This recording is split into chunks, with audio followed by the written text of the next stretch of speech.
The Nerd Academy podcast is released weekly at 12 p.m. Eastern Standard Time, available on our website at www.thenerdacademypodcast.com and wherever you listen to podcasts. You can find the Nerd Academy podcast on Facebook, Twitter, Instagram, and YouTube.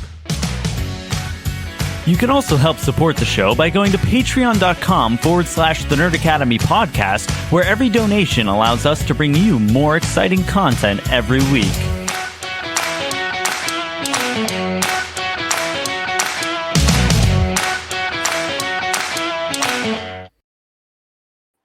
Good morning, class, and welcome back to the Nerd Academy podcast, your source for nerddom news and commentary. I am in much better health this week than I was last week.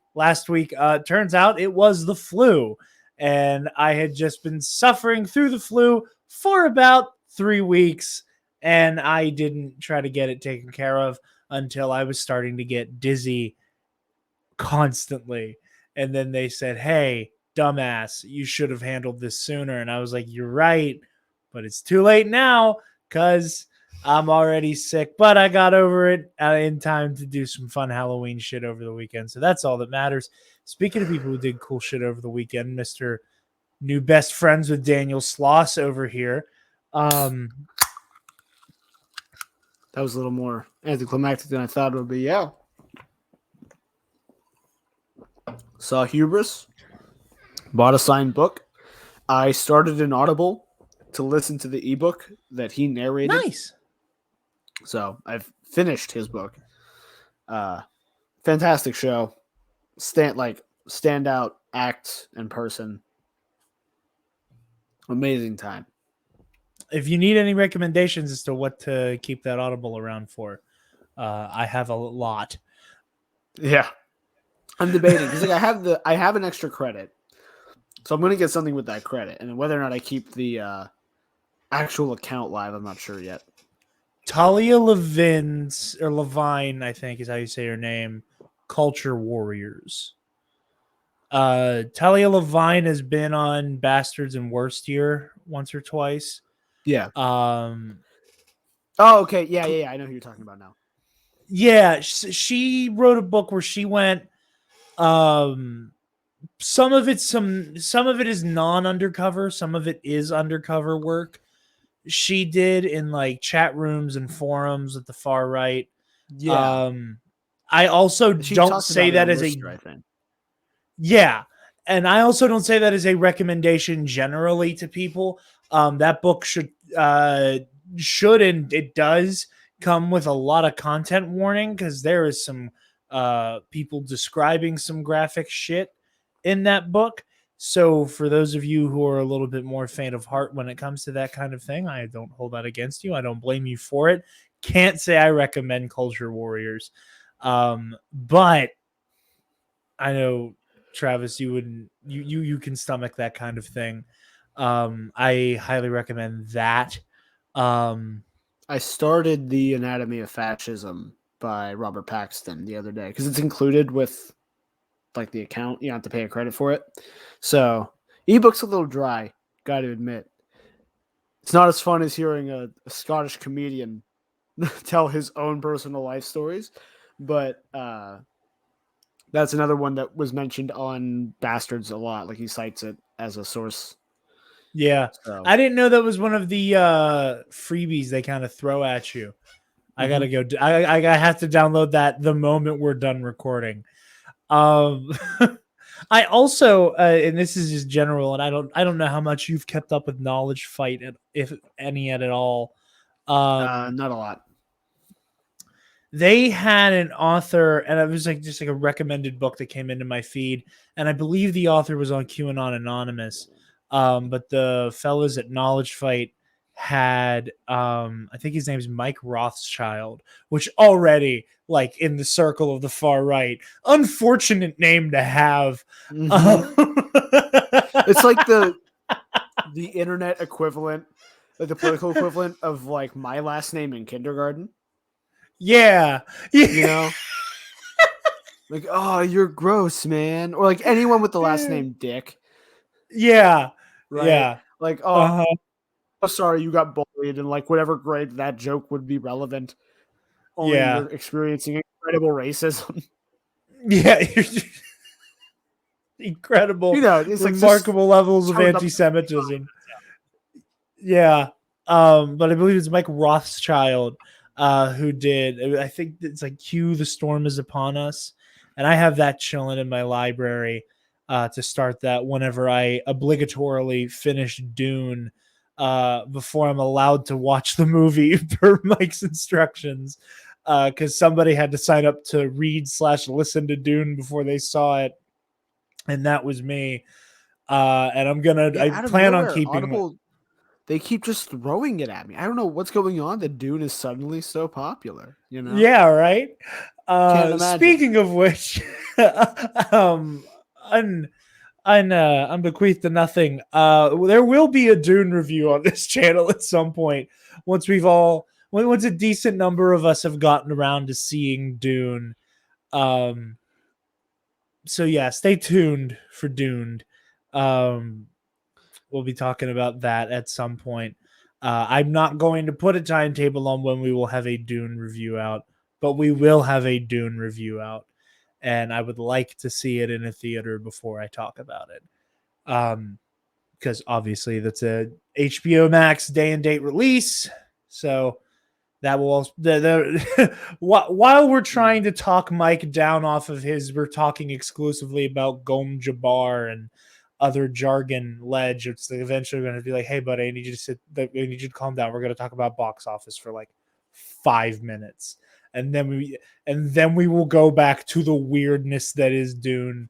But like, we need to talk about like the normal movie shit first. But yeah, I mean, just to say up top, looks like Dune's doing well at the box office. I think that sequel's in the bag. Really well. That made like 40 million. It's domestically, it's opening weekend, which considering it's on HBO Max, that's pretty good. Yeah, I had the same exact conversation today with my girlfriend in the car. I was like, considering pandemic, considering day and date on HBO Max, this is a killer box office. Like, given all of the other caveats you have to put on these HBO releases. Speaking of movies that are going to be on HBO Max, we have Buttery Smooth. Thank you. Nobody saw me do a little dance if you're only listening to this show. Exclusive from Deadline. Speaking of exclusive stories, there's another one that I didn't put in the notes that we do have to talk about. But we'll talk about that towards the end before the very serious story. Exclusive. Brendan Fraser is set to join Leslie Grace in Warner Brothers and DC Films' Batgirl. Although not confirmed, Brendan Fraser, sources believe Brendan Fraser will be playing the supervillain Firefly in the flick. Jacob Scipio has also joined the cast, and with Grace on board to play Barbara Gordon, aka Batgirl. Bad Boys for Life directors Alid El Arabi and Bilal Fallah are helming. So yeah, Brendan Fraser as Firefly. Travis, how do you feel about it? Sure. I dig it. I think it'll be fun. I think it's a lot of heart. I'll be surprised if Firefly's our main villain. Like I wouldn't be mad about it. I wouldn't be mad about it. I think there's a way to do it, and I think casting a big name like Fraser is a hint, in my opinion, towards the idea that we're going all in on Firefly as our main baddie. Assuming to bring some heart,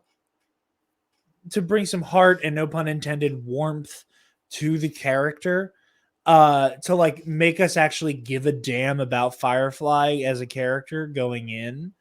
I think it's a brilliant casting decision. If he is going to be the central antagonist of Batgirl, and we just continued the Brendan Fraser renaissance that is the early 2020s. All hell's breaking loose, but Brendan Fraser's career is back on the rails, and that's what really matters. The way God intended, I tell you. The way God intended. Travis, You were the one who had the wherewithal to make sure this made its way into the show notes. And I have not seen the entire trailer. You don't really need to. I've seen most of it, and I've seen a lot of the clips of it, and I've seen all the stills and behind the scenes stuff. We got our first look at Uncharted this week. Travis, as the more learned individual on this subject, I am absolutely giving you the floor. And going to promptly shut up. To quote friend of the show Armin, who was talking about the trailer when it dropped on Facebook. That's actually how I knew the trailer was out, because Armin made a post about it. And I was like, oh, the trailer's out. I should watch that. And then I forgot. And then yesterday I remembered and looked and forgot to watch it. And then today I saw the show notes and went, oh, right, no, there's an Uncharted trailer. We need to put that in the show notes. I texted you about it. Forgot to watch it. And then just watched it. We've been going for 11 minutes. I watched it approximately 13 minutes ago. So valid. Yeah. It's fresh. It doesn't look bad. It's just that I don't feel like I'm watching Nathan Drake and Sully. Because, they're just not that. They just don't have it. I'm sure their acting is great. I'm sure Tom Holland and Mark. I almost said Mark Ruffalo. And then I almost said Mark Rosewater. And both of those are very wrong. Yes. Those would be the incorrect actor on both accounts. Mark Wahlberg. I kept thinking Marky Mark in the Funky Bunch, but that's not his last name. Mark in the Funky Bunch isn't his last name.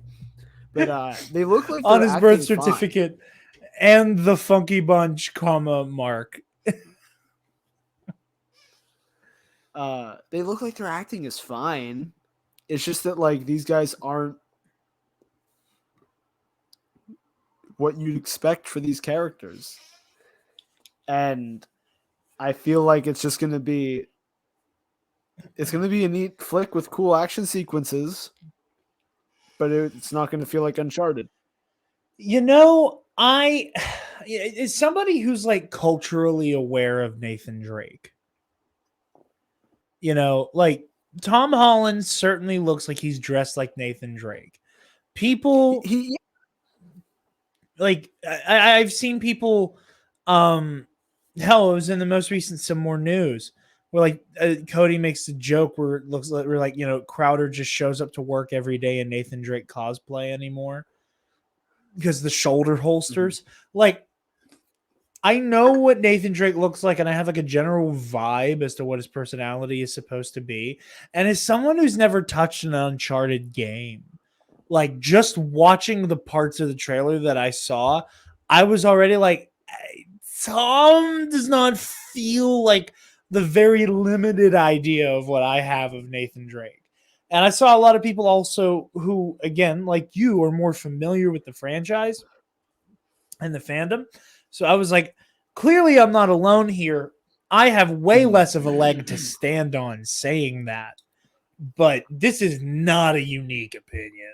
Is that this is not the vibe isn't there. And I don't know. I feel just Tom doesn't look the right age.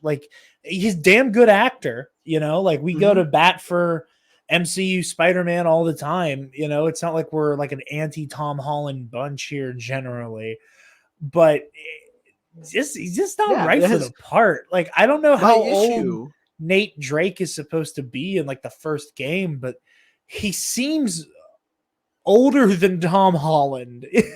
I don't have any other way to put it. It's just Tom just feels too young and too, hey guys. The best way I can, if I saw this trailer and didn't know it was an Uncharted trailer, and it was this is generic treasure hunt movie.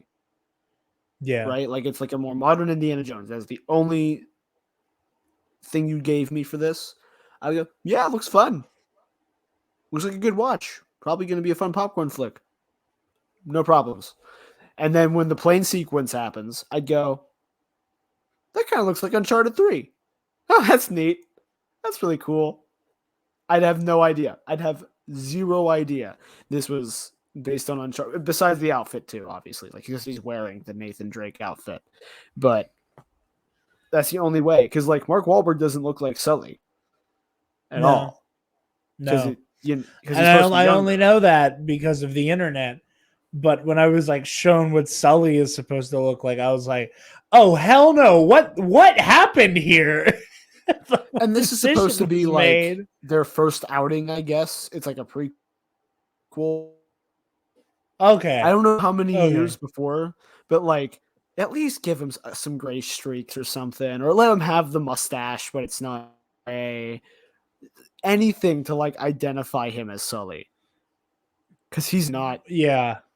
That he just doesn't look like Sully. I'm sure his acting's fine. The character they wrote probably fine. It just doesn't look like Uncharted. And if they copy the games like in look and feel, it'll be again a really fun movie, because the whole point of the games is that you're playing through an action movie. Like that's kind of the premise. So for them to be like, yeah, here's these big cinematic sequences that you'd play through in the game, but now they're in film. We made them into a movie. It's going to be a fun watch. It just won't be. It's just going to be weird because you're like, this is supposed to be Uncharted, but I'm watching Tom Holland and Mark Wahlberg hunt treasure, and not Nathan Drake and Sully. I don't know. Yeah, I remember being perplexed by the casting decision of Tom Holland as I remember we all were. And I feel more perplexed now. Like seeing it in the flesh. I'm like, he's a kid. Like and God bless him, because like Tom Holland, man, that he ages like wine. Like this kid does not age and refuses to age by very much. And I'm sure it'll be a blessing in some ways, but he looks younger than me. And he looks younger than me. He looks like my brother's age. Like Logan turned 20 a week ago. Like if Tom Holland came into the bar that I work at and I didn't know who the hell Tom Holland was, I'd card him. Mm-hmm. And then have several people look at it to make sure I still wasn't serving a minor. He just has such a baby face, and it's not a bad thing. It's great for Peter Parker. It's great for him in The Devil All the Time. It's a great look for him there. Like there's a lot that Tom Holland can do with this, and his like body's refusal to age him. But a role like Nathan Drake, just like it doesn't feel grizzled. Now, if the point is that we're trying to do a prequel to the games, I will hold judgment there. At that point, I'm like, okay, you know what? If this is supposed to be the kid that becomes grizzled Nathan Drake, all right, I'll give that a chance. But still, like, it's a tough sell. It's a tough sell, and I'm just speaking as somebody who, again, is very much culturally aware of Uncharted, and I don't have a dog in this fight. I'm fighting to like get my seat up a little bit. There we go. Cool.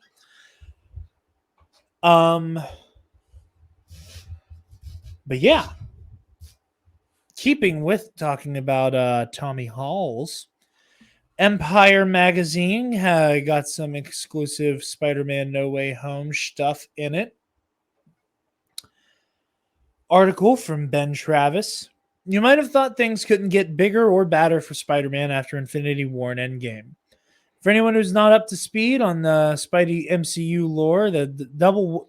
We can try that again. For anybody who's not up to speed on their Spidey lore, that double whammy of mega MCU blockbusters saw Peter Parker blast off into space, get reduced to cosmic dust at the hands of Thanos, and eventually rematerialize to help battle the Mad Titan. But things are about to get even more complicated for Tom Holland's web-slinging superhero. thrown in all kinds of multiversal madness in Spider-Man No Way Home this December. With all kinds of adversaries headed his way, his secret identity no longer a secret, and reality-altering magic courtesy of Doctor Strange ready to shatter his world.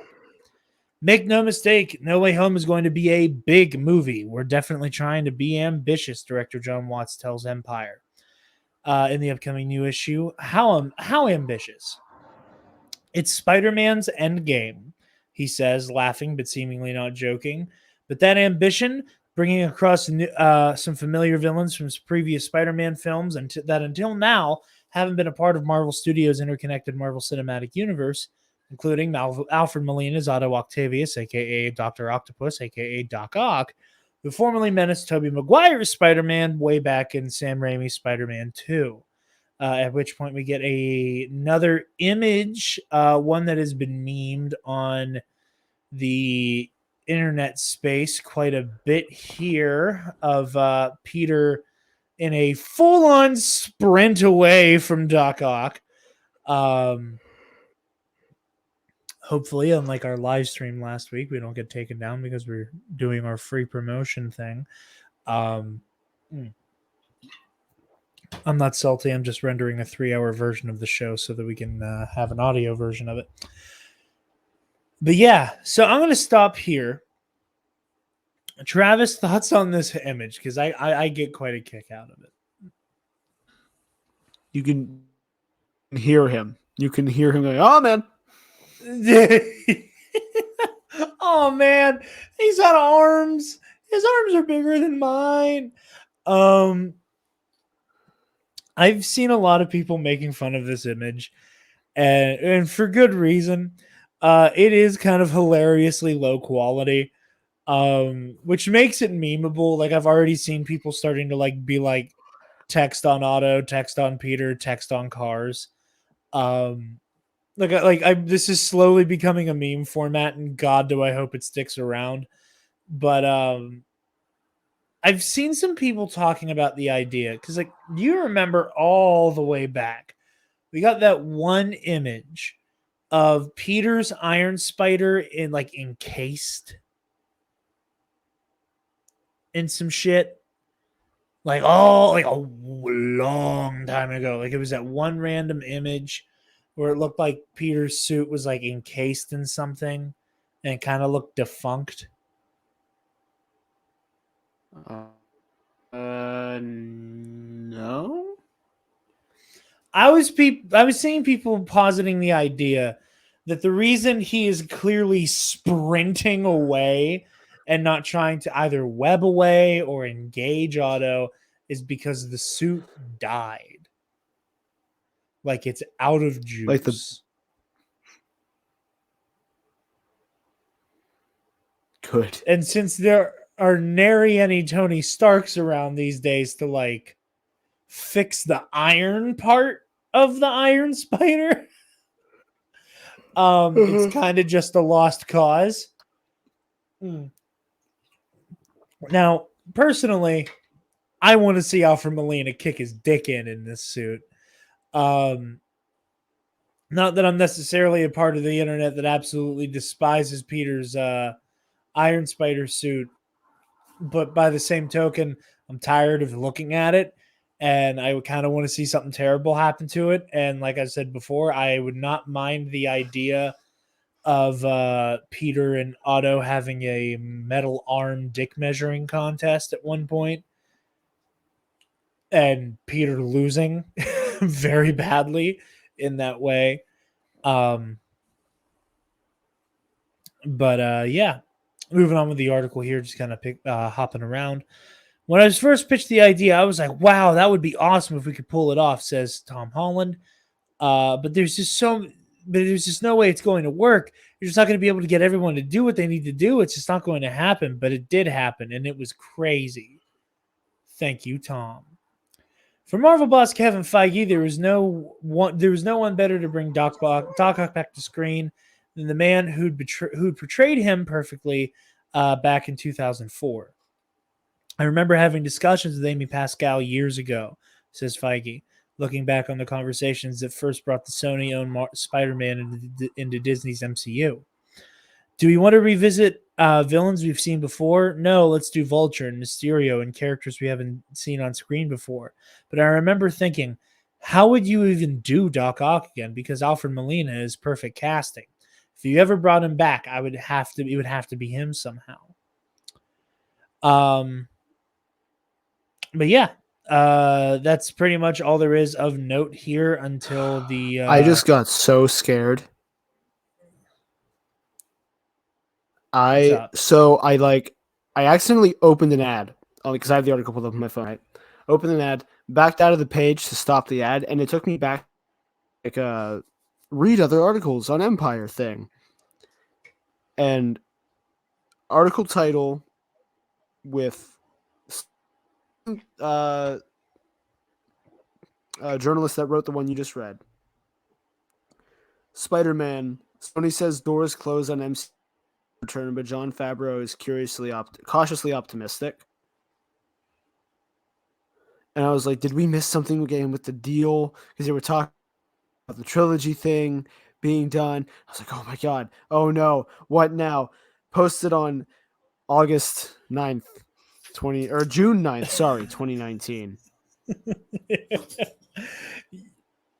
They boozled We're safe. Me. They got me. We're safe, buddy. It's okay. And then I had flashbacks to that day. All those years ago. Funniest day we've ever had doing this stuff. I think my favorite thing, like explaining to people, is like, oh yeah, we talk about like nerd and entertainment news, and like, oh, that's fun. I'm like, it can be. And then there are days like when we found out that Spider-Man was getting pulled out of the MCU, and all of us were very busy, but we were like, we need to be in front of a microphone now. It was scary, but the other little thing that come out of the Empire article that we or Empire story that we won't see much of until later, also from Ben Travis, where it's been going around today. Reading from the article here, throughout his time in the Spider-Man suit, Tom Holland has got to shoot some spectacular stuff, rubbing shoulders with the Avengers and Cap Civil War's epic airport fight, spending plenty of time with Tony Stark in Spidey Homecoming, and playing a significant part in the fight against Thanos in Infinity War and Endgame. But in the upcoming Spider-Man No Way Home, the actor tells Empire that he filmed, quote, one of the coolest scenes I've ever shot, a sequel including a character that he wasn't at liberty to divulge. What he could say is the scene features his Peter Parker, Marissa Tomei's Aunt May, and Jon Favreau's Happy Hogan, along with a mystery fourth character. It's 4 people sitting at a table having a conversation about what it's like to be a superhero, and it was amazing, Holland tells Empire. The other day we watched the scene, my brother and I, and our jaws were on the floor. So,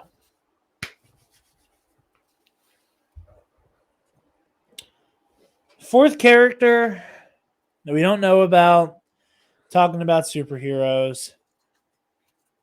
So I think there's 3 prime suspects. Obviously, Jason Momoa's man. No. I think you're right on Jason Momoa. I think it's Jason Momoa's Duncan Idaho from Dune. I see. I was thinking Timothée Chalamet from Dune. I don't remember what his character's name is. Paul Atreides. Thank you. Or it could be Ewan McGregor as Obi-Wan Kenobi. McGregor's Obi-Wan Kenobi. Prime suspects. More serious speculative note, because I can't top Obi-Wan Kenobi as a joke. Which Batman did you say? Christian Bale. Christian Bale's Batman. Yeah. The 2 other Peters that may or may not probably are in the movie. Or, and I don't want to, I don't want to indulge it too much because I think it's already gotten too much play, and I think expectations are already too high for him to show up, and I'm not sold that he's in it. But A scene like this sounds like it's happening towards the front of the movie. This sounds really calm. This might be Matt Murdock. Like, if it's Aunt May and Happy and Peter and someone else, this could very much be like Matt is over for dinner and they're talking legal strategy, and maybe Peter knows or doesn't know that Matt is the daredevil, but there's just like a little mini this, like it's hard to balance my actual life with doing what I do and blah blah blah. There's an opportunity to have a conversation with Matt Murdock here. I think it's Ash Ketchum.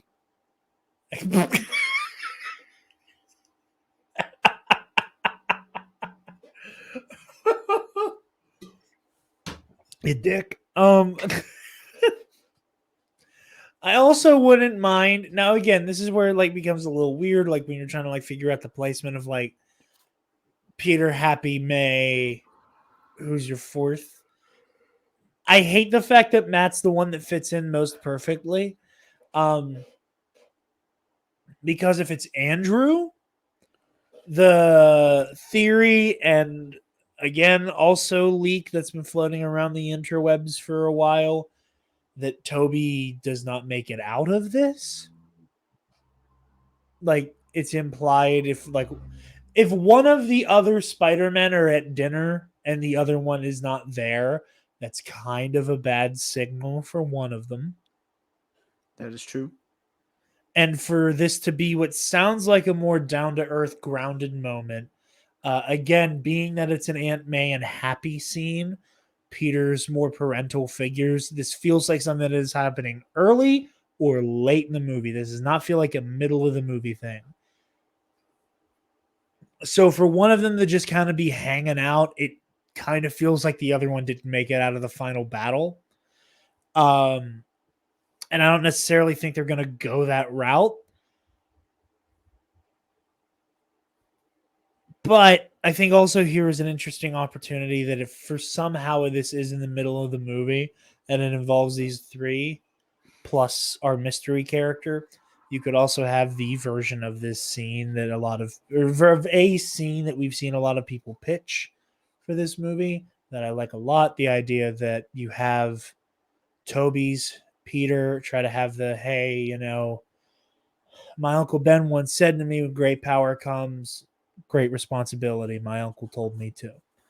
You have that moment where like one Peter where an elder Peter is cut off by Tom Holland going, yeah, I know. Thank you. I know you're another version of me and I appreciate it, but I know. I'm cool. I'm cool too. We're cool. So yeah, I don't aside from your far more interesting character ideas, whom of the bunch do you think is the fourth player involved? I'm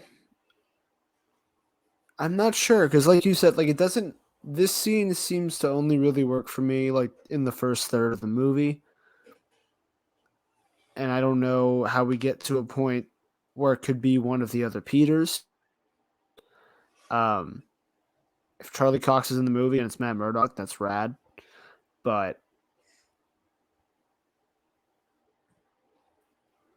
yeah, I'm just not sure. It's one of those things where, like, no matter what version I think up, I'm sure it won't work the way I'd like it to, and whatever version they've come up with is probably just better. So, hey, normalize saying the professionals are probably doing their job.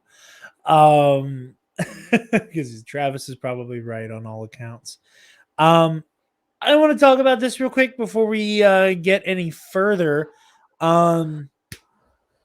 Variety, honey, what you doing?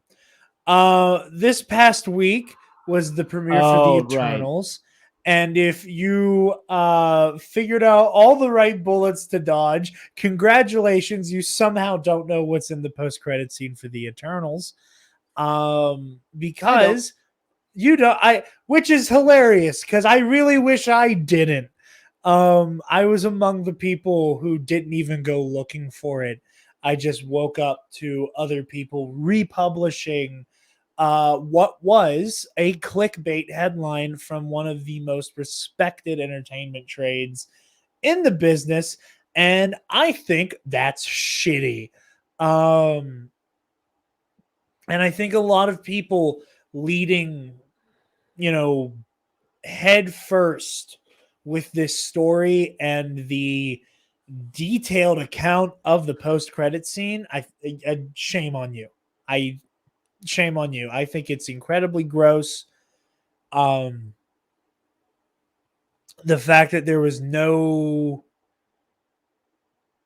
the fact that like so few people have treated this with the if you want spoiled, I have spoilers. And that's all I'm going to tell you. And those of you who this idea entices will come. And those of you who absolutely don't want spoiled will know to run the hell away from the internet because now we are in we're in the end game now. But I was stunned waking up. What was it, like Tuesday, Wednesday morning after the Eternals premiere, to see that a giant the post-credit scene description leaked. Who was it? Was it Grace Randolph again? Because she spoiled the Venom post-credit scene. She just tweeted that shit. And I'm like, oh, surely it was, one of these younger cats or like one of these TikTok people. No, it was Variety. Incredibly disappointed. That's the kind of stuff that smaller publications, smaller outfits, new media type outfits that cover this kind of stuff, like us, like the bigger TikTokers who get invited to this kind of stuff. Obviously we aren't that big, but given the opportunity, if one of us, if Travis and I got an invitation as the comic book movie guys to go see a movie, and then the first thing we did was start spoiling shit, we would get blacklisted immediately. And I know that at the time I was super on board with it because part of me was just angry reading about it. So while I'm not 100% in favor of the John Campea pitched idea of very, very high price tag attached NDAs being attached to being invited to a premiere, you should have to sign something. Yeah. Aside from review embargoes, at this point, clearly people with a big platform can't be trusted. And it blows my mind. And granted, a lot of the comic book TikTokers and YouTubers who get invited to this sort of thing are people who are good at their job. It's your Straw Hat Goofies and Jay Stoobses and Andre the Black Nerd and people who aren't just gonna immediate upon getting to their hotel room just, all right, guys, in the Eternals post-credit scene, Howard the Duck is seen and Howard the Duck isn't in it, and at least not to my knowledge. I'm making a joke, but he is the Eternal. He's the big one. We find out Howard the Duck is a Celestial and will now create the mutants. I am just incredibly disappointed in Variety to everybody who allowed an article of that magnitude to get published. Death to all of them. But not really, obviously that's a joke. But also, don't be a dick and spoil something big when you're a giant trade that people trust, because your credibility goes directly in the toilet.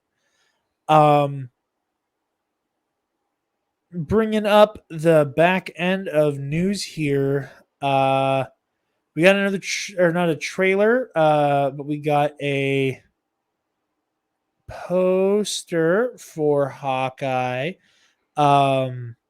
Really happy with how this one looks here. I'm going to screen share it from the Instagram. It is basically a recreation of some of the Matt Fraction Hawkeye art, which is not surprising, seeing as the Matt Fraction Hawkeye run is what is clearly having a lot of inspiration taken here for this story. Obviously, here we got Clint, we got Kate Bishop, and Pizza Dog looking very festive, and also like a very heroic good boy. So yeah, it was very funny. One of the artists who worked on that Hawkeye run, somebody in the comments was like, everybody keeps saying like Matt Fraction's Hawkeye, but a lot of people worked on that. It's like, you really got to credit the artists because they make up for at least half of how the story is told. And then that artist replied to, even better than crediting us, paying us. Novel idea there, paying you guys. Nonsense. Money isn't real. Money is not real. It's a joke. Money isn't real. Unfortunately, the rest of the world, vulgar prank. Unfortunately, the rest of planet Earth is convinced that money is real, so that we have to just deal with that shit. We just gotta blow it up then. Reset. Undo the prank. I like the way you think. Sony's added a couple new Marvel release dates in 2023. And that will be June 23rd and October 6th. Clearly one of those is the Tarantula movie, where we will see the canonical original death of Gwen Stacy at the hands of the Tarantula, who kills her with a bomb. The other one's the Madam Web movie. Yeah, of course. Obviously. Which, even funnier, is actually still happening by all accounts. And MCU canon, because fuck you. I should point out that I know that the trans thing isn't real. I had somebody at my work, I think I told you this story, Jared, that somebody at my work tried to legitimately tell me that the character, the Tarantula, killed Gwen Stacy with a bomb, and that's how she died. And I couldn't, it was the comic book equivalent of listening to somebody cite PragerU or something at you, you know? Well, like at some point... Do you ever stop to think about the fact that we kind of bit off of PragerU's bit? Because I'll watch somebody like on a stream react to PragerU shit, and I'm like, oh yeah, people who like run a fake school for their internet content, what losers. And I'm like, oh shit. We don't pretend to be academic though. We're a liberal arts we college at best. And not even like we said up front arts. Yeah, we said up front, this is for aesthetics and like plays on words exclusively, because we had cool show ideas that only worked if the premise was we were an academy of nerds, i.e. your heroic history 101s and campus life and whatnot. Also, not that this is the serious story, but we're this story and then the serious story, and I realized I didn't have you explain your glorious name this week, if you'd like to do that. So Jared likes to send texts. I always forget to do this because then normally we communicate on Snapchat, right? That's like our texting usually. And every once in a while you send me an actual text message, and I forget it. Sometimes like your phone will be across the room and you use Siri. And so I get a text on my way home. We're doing this at night this week. Because we both had things going on over the weekend. It's like, let's just make this easy on ourselves and we'll do it after work. Yeah. And you send me the text, and these all came in like back to back. So there was never a point where I had to question what you meant, but the name on my video, right? Lincoln in the Shonen Hills.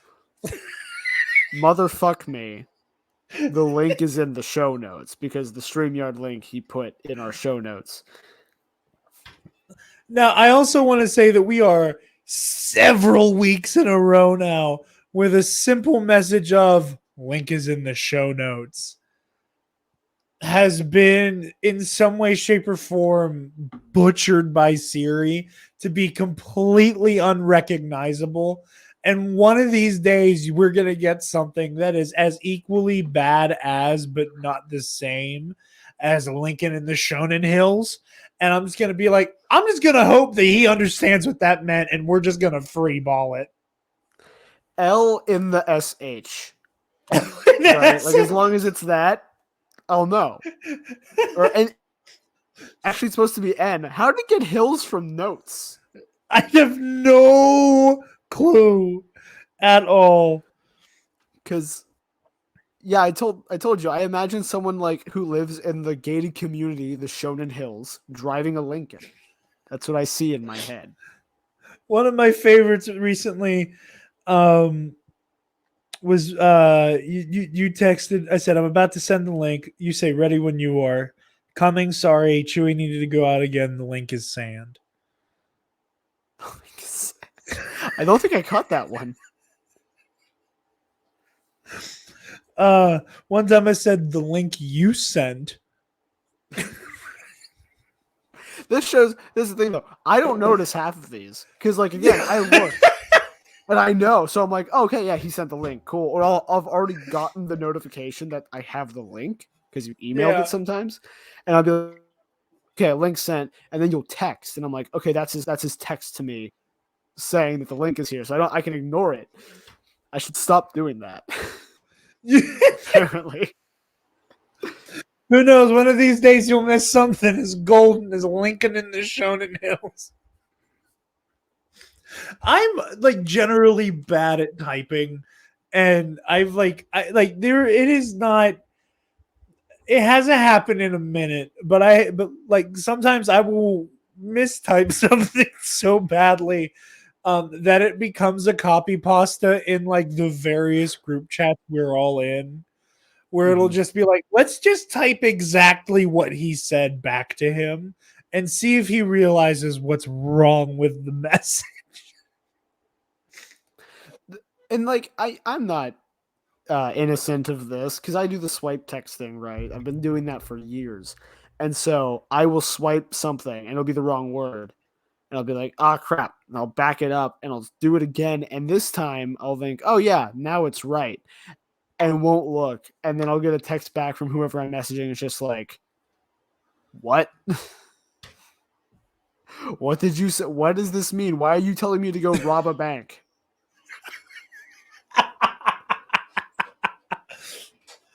Why were you telling me to go rob Shonen Hills Community Bank? Anyway, next to last story before we have to be serious. This is something I've been dancing around talking about because there have been rumors and some leaked art that I was like, I want to wait till we have more context. But this time, for whatever reason, the story got bigger than it did the last times that art has come out and stuff. You talk about it. I'm taking my bathroom break of the show, so go ahead and discuss that. I can hear you. So okay, no need to catch me up. I'll be right back. And luckily, we can't hear you.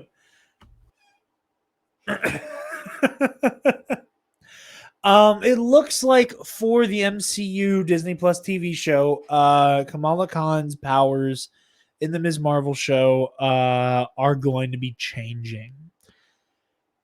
We have merch seemingly confirming this. Reading from a CBR article here. Merchandise for the Disney Plus Ms. Marvel series offers up official first look at Kamala Khan's powers, which look to be different than the comics. Ms. Marvel may be undergoing some changes for her MCU debut. Merchandising for the show has revealed some early insights into the Disney Plus Ms. Marvel series. The company's official promotional poster of Ms. Marvel shows the hero using a new set of powers. The image is officially labeled Crystal Smash, which may offer a clue as to how her abilities will be represented in live-action form. Over the summer, rumors circulated suggesting that Kamala Khan will be sporting a new set of powers in Ms. Marvel. This stemmed from concept art featuring Kamala's hand surrounded by a glowing crystal-like aura. Now, this new listing from Pyramid International all but confirms that the hero will be connected to crystals in some way. Obviously, in the original, Kamala is an Inhuman, and her Inhuman ability of embiggening allowed her to increase the size and density of certain body parts, and not Ms. Marvel. Hashtag it. You cut out, but I immediately understood what you were saying anyway, and not my Ms. Marvel. You froze a little bit too, but it's fine. But yeah. Travis, thoughts? Because I don't like this. I legitimately really, I already said it a few times. I really fucking hate this. A lot. I feel like it has something to do with the CG around, the embiggening powers. Yeah. And that, they had no way to make it look good, or they were worried it wouldn't look that good. Maybe the crystal thing, if she's still enlarging parts of her body to fight with, maybe the crystal thing is just a way to make it look not as trying to cover up some of the rougher CG, where it's well, it doesn't have to look like a human hand because it's made of crystal. So now it can look like a crystal and it's fine because now it's going to look rough regardless. And then here's the art from the Crystal Smash stuff in the key art. Keep that up for a second here. Here's one thing that I just generally am not a big fan of. With Kamala, the idea that her powers aren't glittery sparkles that are easily marketable at girls, I think is really cool. I think the fact that she's a heavy hitter who is again, the whole thing with Kamala is she's this fangirl. She is a Marvel fan in the Marvel Cinematic Universe, or in this version, Marvel Cinematic Universe. I don't know how I feel about taking away her being the heavy hitter and it being a tech thing. When I use the term erasure, I don't mean it to sound as though I'm taking this more seriously than it need be taken. But also, I do think because of certain allegories that play and I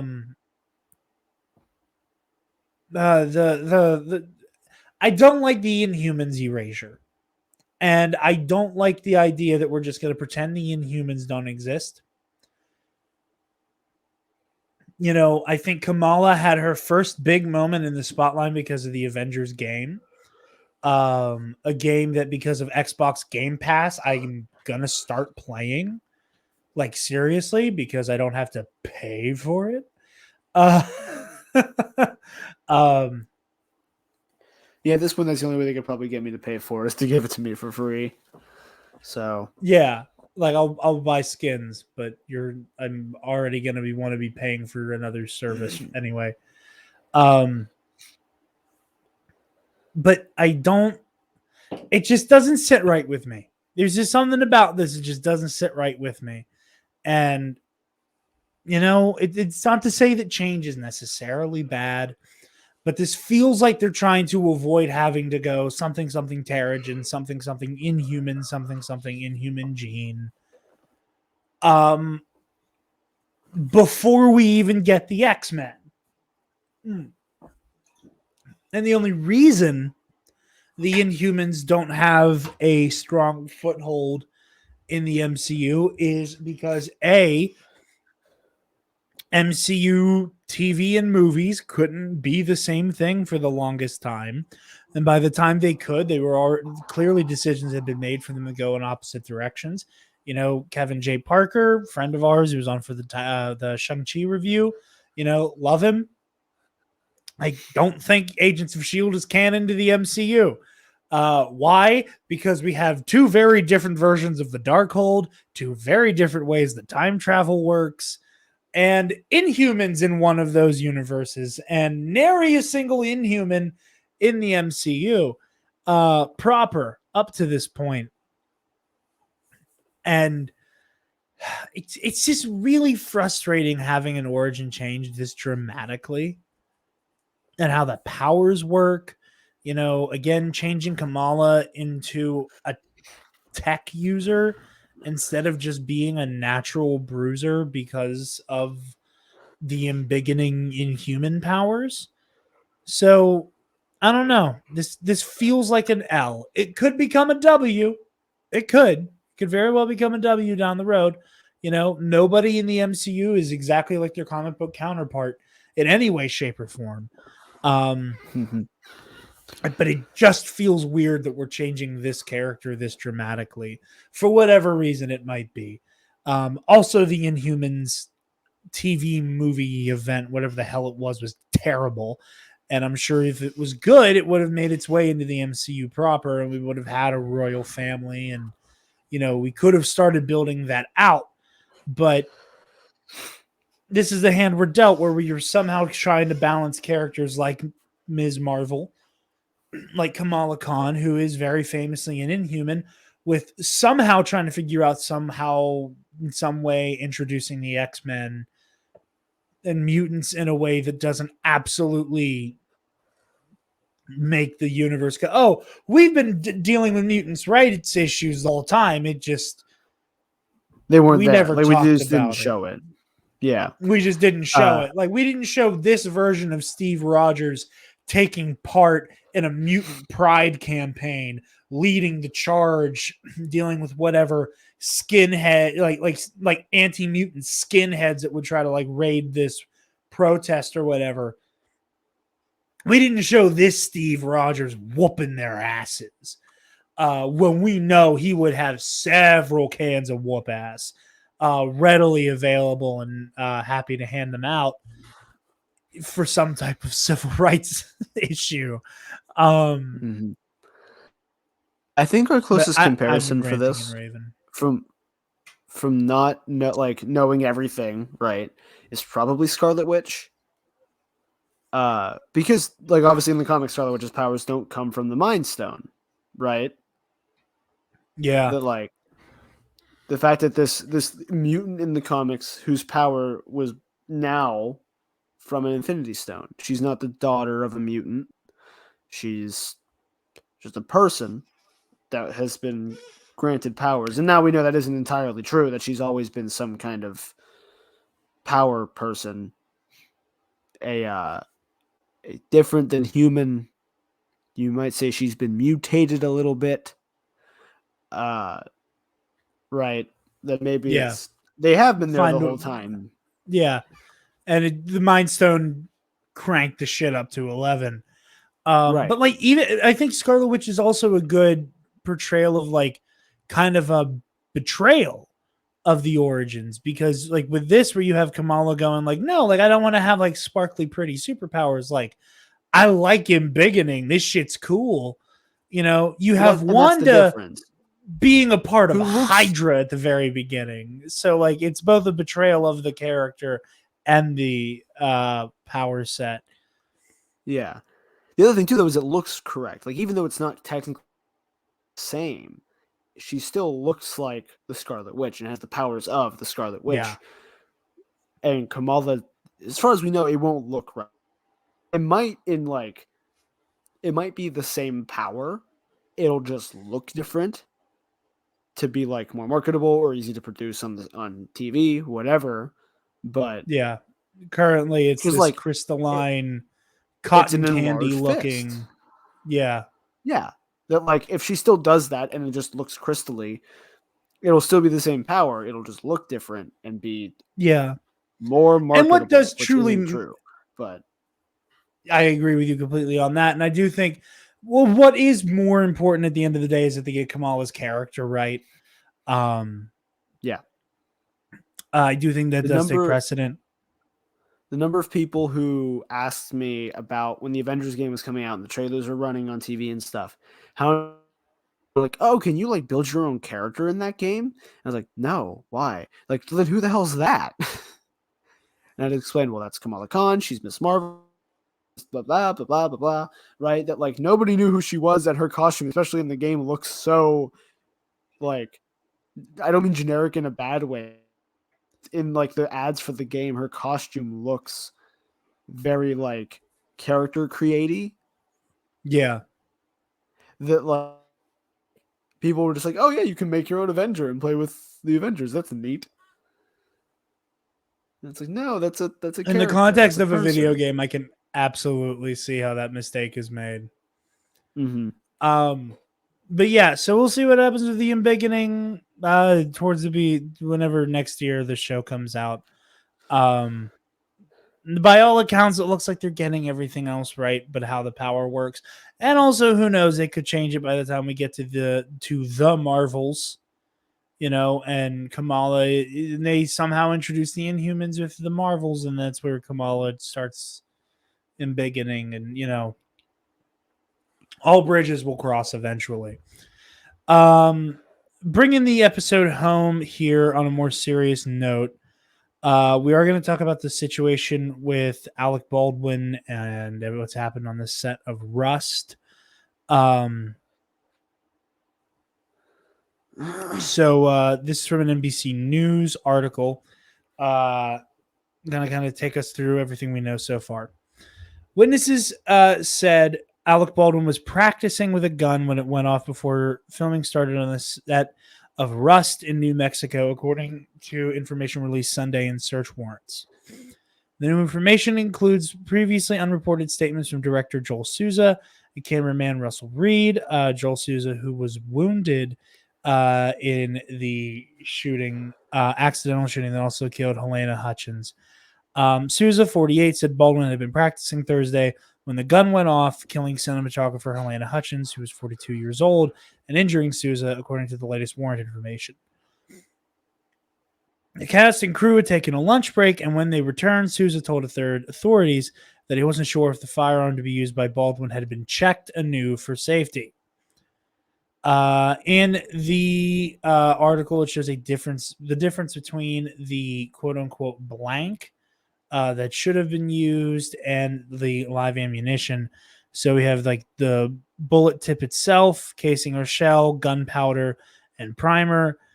Here, there's the wad seal made from paper or plastic. This is released like the projectile. When a gun trigger is pulled, the primer ignites the gunpowder and fires the bullet.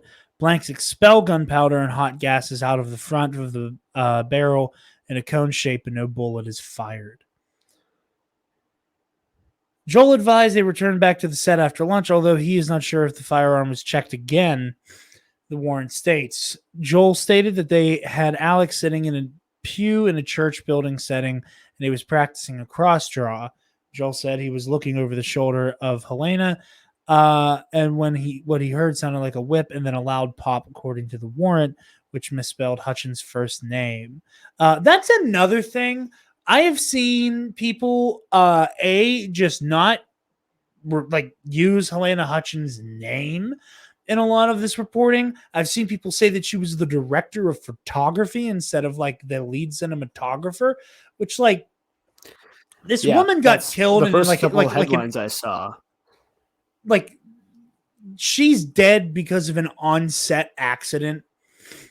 But like, get her goddamn title right. like those are just one of those moments where like this is where like so much of like the I don't even call it minutia, but like the smaller details where people start to lose their goddamn minds. It's like, can we spell this woman's name right and get her goddamn job right, please? This is when people start to lose their shit because the little stuff isn't getting the attention it deserves, and you just have little baby fuck ups like this. Director said he vaguely remembers Hutchins' reactions. She was complaining about her stomach and grabbing her midsection, according to the warrant. Joel also said that Helena began to stumble backwards and she was assisted to the ground. Joel explained that he was bleeding from his shoulder and he could see blood on Helena. Russell, the camera operator, told authorities none of this was captured on camera because the cast and crew were preparing for the scene. He also said he was unsure if the gun had been checked because he had left the area for 5 minutes for a break. Reed said Alec had been very careful and brought up an instance where a scene was being filmed earlier. The warrant states Reed said Alec had made sure it was safe and that a child wasn't near him when they were discharging a firearm for that scene. The production team behind the film also spoke out Sunday in a letter to cast and crew obtained by NBC News. The team members said production on the Western would be halted at least through the investigation by Santa Fe County Sheriff's Office, which is trying to determine how a gun with a lethal amount of ammunition got into Baldwin's hands. The producers urged those who worked on the film before last Thursday's shooting to stick together. Our hearts are with all of you as we all go through this tragic time and mourn the loss of our colleague and dear friend, Helena Hutchins. We are a family and we must stand beside each other as families often do in difficult times. We remain in close touch with Helena's family and commend the strength they show in the face of unspeakable tragedy. It is beyond an inspiration. While Sousa was well enough to give a statement, the production company on Sunday let cast and crew know he was getting better. Joel Sousa is recovering, and we are supporting him however we can, knowing how difficult his journey is. Rust Movies Production, LLC, said in a letter to its cast and crew, who is not signed by any individuals. The producer said that although there have been leaks from insiders, members of the cast and crew are not encouraged to speak with reporters. As the investigation continues, we cannot respond to comments that have been making their way into the media, on social media, and elsewhere, the company said. We are sorry to hear that so many of you are receiving unsolicited contacts from the media while all of you need time and space to grieve and heal. You don't need to engage, but if you do, just ask the journalists to respect your privacy. It should help. The producers say they've been cooperating with investigators and they offered counseling to staff. We are conducting an internal review of safety protocols, they said in a letter. As with any ongoing investigation, we are limited in our ability to say anything further publicly or privately and ask for your patience in that regard. Baldwin fired the gun after an assistant director yelled "cold gun," which indicates a weapon used for filming is generally safe to fire and is loaded with non-lethal ammunition intended for production, according to the previous search warrant information. Sources familiar with the situation told NBC News the gun in question had misfired previously, and a prop maker who had worked with assistant director David Halls said he had previously allowed an unsafe working environment. He did not maintain a safe working environment, says Maggie Gohl. Sets were almost always allowed to become increasingly claustrophobic. No establishment of fire lanes, exit blocks, safety meetings were non-existent. Halls did not respond for comment. So part of the, again, I don't know the entire veracity of this, but it sounds as though the armorer / prop master is non-union. So we could hire him on the cheap. And that this gun was being used for target practice earlier the same day that Helena Hutchins was shot. And,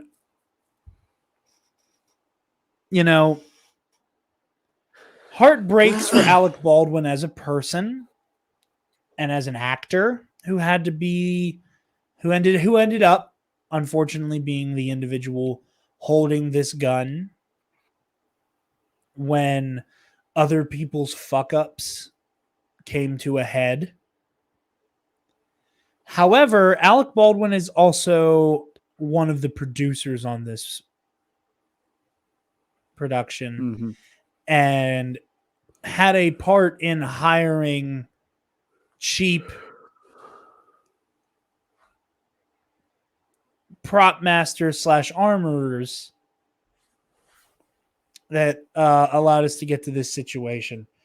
This is an absolute tragedy. There's also people saying I've seen a lot of in this scene where the point was for Alec Baldwin to shoot with non-live rounds at the camera, that there was no good reason for anybody to be letting her stand directly behind the camera. But yeah, this situation is a travesty. It's a tragedy, and my heart breaks for everybody involved. I think that I'm happy to hear that by the sound of it, there is the investigation is not being hindered in any way, and I hope some type of solution and resolution can be found for all parties. Obviously, nothing can bring Ms. Hutchins back to life, but yeah, this story was too big to not talk about on a show that talks about general entertainment news a lot of the time. And, with a lot of the talk of IATSE and stuff like that, and like we've said, that's not a story we're not going to be letting up on anytime soon around here. Again, not that this should be used as like a bargaining chip or like a gotcha in terms of talking about unions in Hollywood and all of that stuff. But this is a direct result of hiring not having unions. Yeah, exactly. That's the thing, is that, like you said, like you shouldn't just like use this as the end all be all, but it stands as an example of why you need to have these skilled people. How Brandon Lee got killed. Like almost eerily similar stories here. We're like not having, and that's kind of the issue with just labor as a thing in America. It's always done right and correctly and better when the people doing it are paid well, treated well, and have spent the time to be skilled at what they're doing across the board, right? Yeah. The best investment a company can make, that anyone can make, is in their employees. And when you don't do that, there's screw ups. Unnecessary ones. Exactly. And this is an extreme case. And that's, like you said, this shouldn't be used as the bargaining chip of like, see, we told you, look what happens. It's like, no, like we deserve to be treated like people as employees and as workers because we're humans, and that's how being human works. And also, terrible things can happen when we're not there. Yeah. Like, it's absolutely wild and shouldn't have happened. And no. It's just,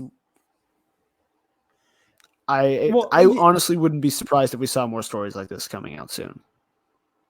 Yeah. I remember trying to remember what night, like the initial story, I believe it was Thursday. I walked past my dad or my mom and dad's room to get to my bedroom. And I just happened to be walking by like as the story broke and my dad was still up, and I poked my head in and I was like, Alec Baldwin just accidentally killed somebody on the set of his new movie. And my dad's like jaw fell into his lap, and the first words out of his mouth were like, is this like the Brendan Lee shit all over again? And I opened up the article and I went, yeah, loaded gun and loaded gun on an unsafe set with actual like real world shoot you, kill you bullets. You know, again, like the how, when, where, why. It's never going to be enough for the Hutchins family, and that's just, it's heartbreaking, you know. And like that's at the core of this story, is that like somebody's negligence, somebody's refusal to give a damn cost a young artist their life. And again, not that it should necessarily matter more. I think that's the problem, though, is it's not someone's, it's a bunch of, it's many someone's, you know, that a bunch of people from hiring. How many hands and eyes did this gun get past? Exactly. Like how many people think, it's fine. It'll be fine. You don't have to worry about it. Like he's, you know, a trained actor, and these guys know what they're doing, and like no one's just gonna stand downrange of a gun, right? I'd bet someone like cracked a joke about, oh, watch out, it's a live gun. You know, someone probably did one of those during moments before the woman was killed. Yeah. But no, that's our last story. Obviously, this is something that's developing. How closely we follow the story, again, these are kind of one of those situations where we have not been at this in the grand scheme of things super long. So as the situation develops, as it may become more complex, this may be something that is very much hey, this is where the good reporting is happening on it. We don't quite feel comfy talking about it. I also just realized, because it's a developing story and I was waiting for more to come of it, I didn't include it in the show notes. But it also deserves being talked about. The shit going on with Batwoman. This is very last minute in a story that I should have been more attentive to. But like I said, I was waiting for more to develop before I jumped in on it. Travis, I'm assuming you've seen some of this. I have no idea what you're talking about. Oh, okay, cool. Well then, buckle up, buddy. This is also an upsetting one. That's good. That's great. One moment here.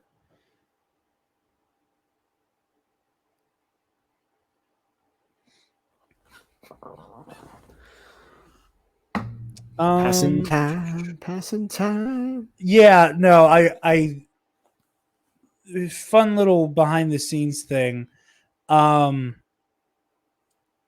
some reason, whenever Joel and I change things with Voice Meter, Yahoo becomes my default search engine somehow. I don't know why, but it is infinitely harder to navigate than trying to use Google. So now I'm just trying to like go through the. Okay, cool. Ruby Rose says they were fired from the Batwoman. Producer Warner Brothers TV, meanwhile, says the studio opted to not renew Rose's contract for a second season after complaints about workplace behavior. Former Batwoman star Ruby Rose has leveled a series of allegations from their time at the CW, including that they were forced off the show. In an Instagram story Rose shared on Wednesday, they claimed that rather than leaving the show for their own volition at the end of season 1, they were forced off. The actor said they were forced to work just 10 days after a serious injury, and that working conditions on set were unsafe, resulting in serious injuries to crewmates. I will come for you for what happened so that what happened to me never happens to another person again, Rose writes, addressing Batwoman showrunner Carolyn Davis, executive producers Greg Berlanti and Sarah Schlechter, and the CW. And so I can finally take back my life and the truth. Shame on you. Rose writes later in an Instagram story, to my dear, dear fans still asking if I will return to that awful show, I wouldn't return for any amount of money, nor if a gun were to my head. Nor did I quit. I did not quit.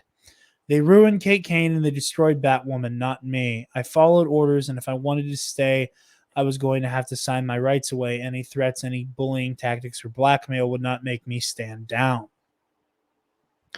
In a statement, Batwoman producer Warner Brothers TV essentially confirmed that Rose was let go, saying the studio opted to not pick up Rose's option of a season 2 after complaints about, quote, workplace behavior. Rose was injured filming a stunt for the show early in the first season and underwent surgery for 2 herniated discs. Rose alleges that WBTV forced them to return to set just 10 days after the surgery, or, quote, the whole crew and cast would be fired and I'd let everyone down because then WBTV group head Peter Roth said he wouldn't recast and I just lost the studio millions by getting injured on set. Rose also claimed that Dries pushed to complete the filming on Batwoman's first season at the onset of the pandemic, and even fellow CW and Berlanti shows like Riverdale and The Flash had shut down. They further alleged that a crew member suffered third-degree burns, and the production assistant was left quadriplegic after an on-set accident. In the latter case, Rose says the CW initially declined to help the PA, who resorted to GoFundMe to pay for medical expenses. Rose also alleges that Dougray Scott, who played Kate's father, Jacob Kane, in the first 2 seasons, hurt a female stunt double and yelled like a little bitch at women and was a nightmare. Scott denied that in a statement, saying, I absolutely and completely refute the defamatory and damaging claims made against me by Ruby Rose. They are entirely made up and never happened. Warner Brothers TV issued its own fiery statement in response to the allegations, although it does not address the claims that working conditions on set or Rose for being pushed to return to work following surgery. Despite the revisionist history that Ruby Rose is now sharing online aimed at the producers, the cast and crew, network, and the studio, the statement reads, the truth is that Warner Brothers Television had decided not to exercise its option to engage Ruby for season 2 of Batwoman based on multiple complaints of workplace behavior that were all extensively reviewed and handled privately out of respect for all concerned. The change in tone is notable from both sides compared to when Ruby exited Batwoman at the end of its first season, in a move that caught the show's fans by surprise.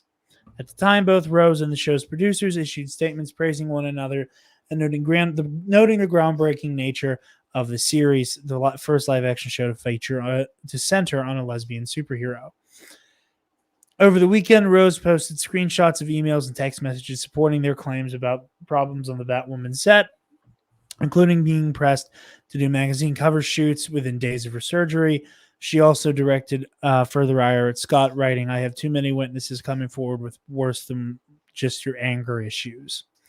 That led WB to issue a statement in support of Scott. We condemn the comments made by Ruby Rose about Dougray Scott.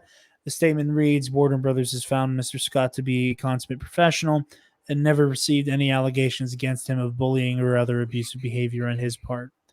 Mr. Scott was greatly respected and admired by his colleagues and was a leader on set.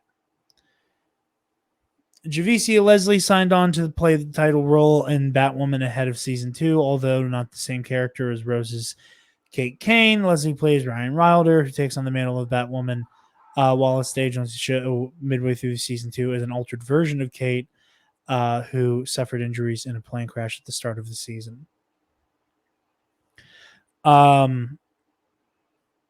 So yeah, that's the situation with Batwoman. I just, like, the other day, unfollowed Ruby Rose on Instagram. Not for any, like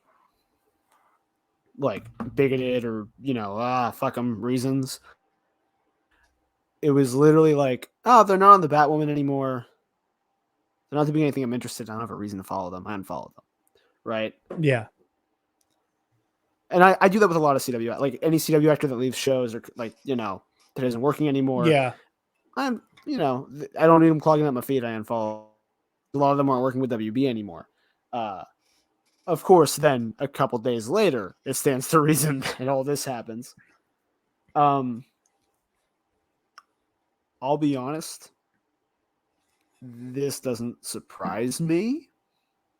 No, not at all. This is one of the most me shaking my head going, I'm trying to be surprised. Where Rose leaving the show seemed abrupt when it happened. Especially being she's the lead. She is Batwoman. They are Batwoman, Kate, not even that, just Kate Kane, right? Like, you can't just change. I mean, you could. They could have tried for it, but I think that would have made it even more obvious that something was wrong. To try to recast Kate. Yeah, I agree. Yeah. And just hearing, a lot of these shows are ending or people are trying to find ways out of the CW, right? A lot of people in The Flash have been leaving. Grant has openly discussed wanting to do other projects. But the gold boots. Yeah, exactly, man. They brought him in for a meeting and they were like, "Hey, man, we got these gold boots finally. You want back in? You want to keep being The Flash, right? We got the gold boots, man. Please, just gold boots." I'm sure there was 25 million in each boot. Yeah. That was the CW's entire budget, was just keeping Grant Gustin on for the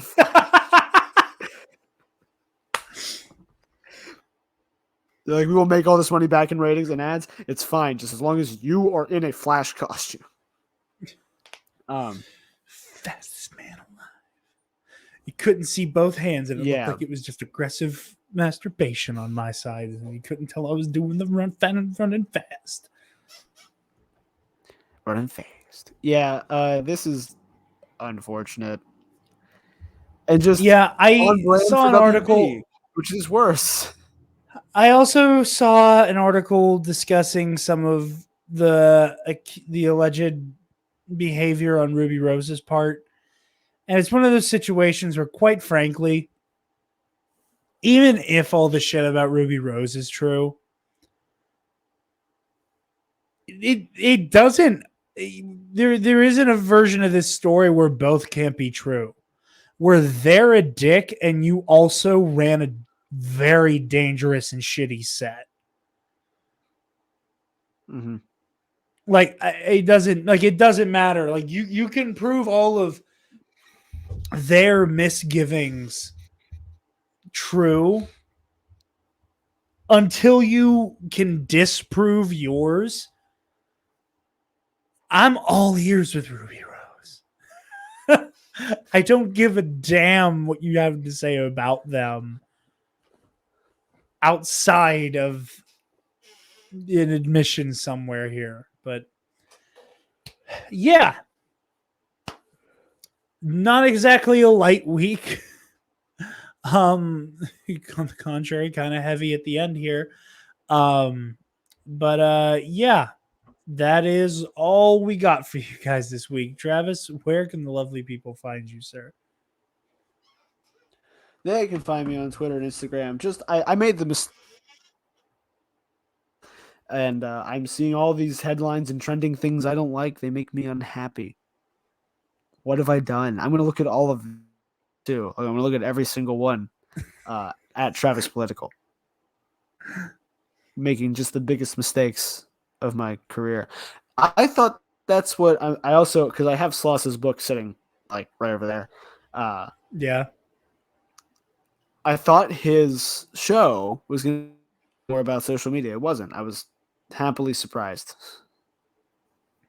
That's good. It was oddly and not like he didn't mention. I only say this because Chappelle's currently in one of the things on my thing. I haven't watched The Closer. I have no intention of watching The Closer, and we don't have to talk about it. Good.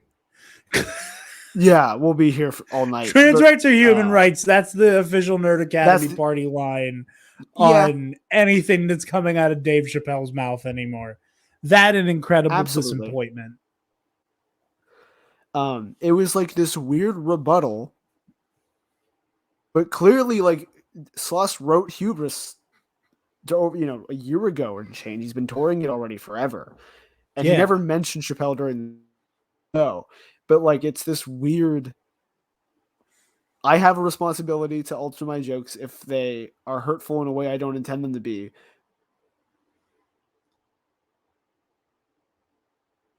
Make a punchy joke and not feel bad that you feel bad. But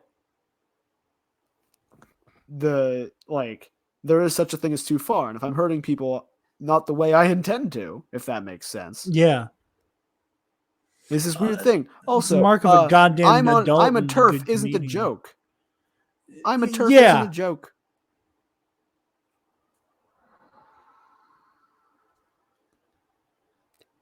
Anyway, at Travis Political. Jarod. Send Travis all the memes on all the social media. Brighten his day. Yeah. Where can the lovely people you find... Where can the lovely people find you lovely pee-pee. The lovely pee-pee.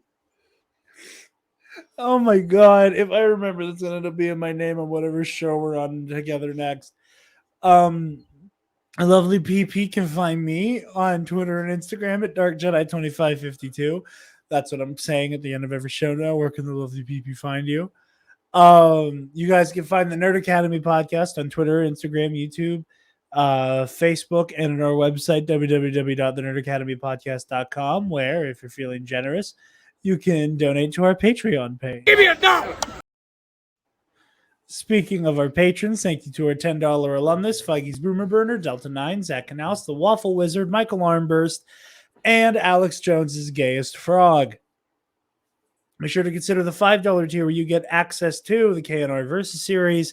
Heroic History 101 won't be out right in time for Halloween, but it'll be out soon. Don't you worry. I'm almost done. It's almost go time.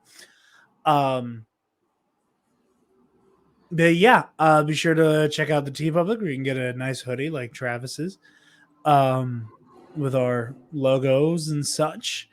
Be sure to like, comment, share, subscribe, rate, review, do all the things. Thank you for tuning in and watching or listening or however you enjoy our show. Trans rights are human rights. Unionize in the workplace. And don't allow shitty bosses and shitty people to be shitty to you. And class dismissed. Stop! Move away from the cookie jar!